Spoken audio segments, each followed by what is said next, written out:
Myths that Protestants tell about the Bible. In this video, I'm going to go through 2 false myths Protestants commonly complain about concerning the origin of the Bible.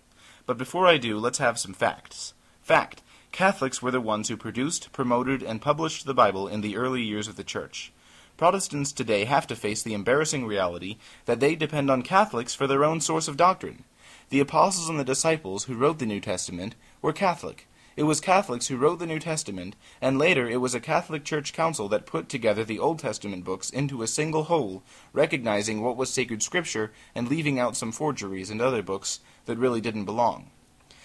If you want more facts, try Bishop Henry G. Graham's book, Where We Got the Bible. It's about 150 pages, and it's a great source for busting common Protestant myths like the ones I'll be busting up here.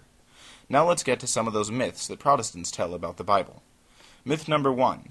Until after the Reformation, the Catholic Church was preventing the Bible from reaching the eyes of the common people. The Protestant website JesusIsLord.com says, if the Catholic religion had its way, we'd still be in ignorance about the Bible and enslaved to the Pope. No, so far from keeping the people in ignorance about the Bible, the Church had begun printing Bibles as soon as the printing press was invented, in 1439. By the way, it was a faithful Catholic who invented the printing press. His name was Johannes Gutenberg, and one of the first things he did was to cooperate with Cardinal Mazarin in printing 180 copies of the Bible, and they distributed them widely. And that was only of the first Gutenberg Bible. Many more Bibles of other editions soon followed. Now I ask you, Protestants, who do you think these Bibles were being printed for? Protestants? Hardly. Gutenberg was dead before Martin Luther was born.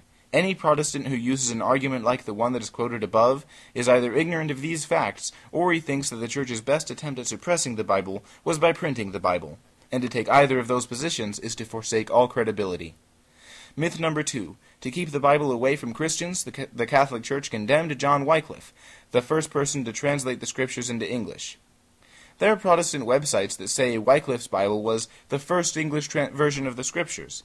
John Wyclif simply wanted to get the Bible into the hands of the common people, they say. It is a mountain of mischaracterization to say that about John Wyclif. Why should the Church condemn him for wanting to get the Bible into the hands of the common people when she had applauded that very act in so many other people?